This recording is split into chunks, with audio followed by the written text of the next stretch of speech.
Why is it that some people work hard their entire lives but still die poor, while others seem to make money effortlessly? Most of us were told, go to school, get good grades, and find a safe job. But does that actually lead to wealth? Welcome to the first part of our masterclass series on Robert Kiyosaki's legendary book, Rich Dad, Poor Dad. Today, we are breaking the biggest financial myth of all time. We are going to explore the two different worlds.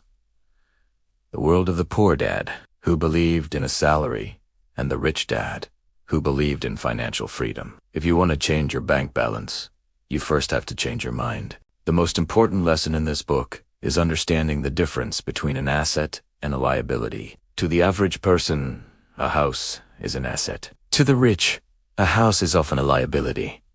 Why? Because an asset is something that puts money into your pocket every month, like a rental property or a business. A liability is something that takes money out of your pocket, like your car, your expensive phone, or the house you live in that demands maintenance and taxes. The poor buy liabilities, thinking they are assets. The rich spend their time and money acquiring real assets. Ask yourself today, is the phone in your hand making you money, or is it just another bill? Most people are trapped in what Kiyosaki calls the rat race.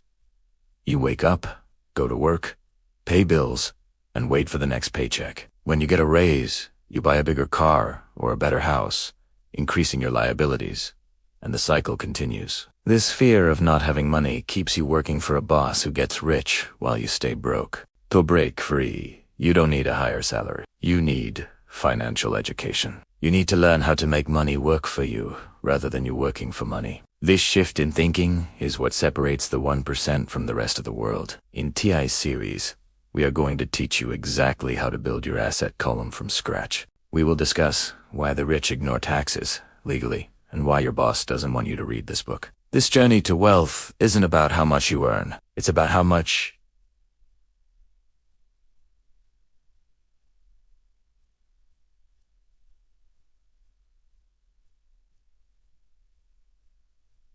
you keep. If you are tired of the rat race, it's time to start your education. I have placed a link to the full book in the description. Get it now and start reading. But don't stop here. This was just the beginning. The real secrets are coming next. Subscribe for the next part coming tomorrow to find out the #1 rule of the wealthy.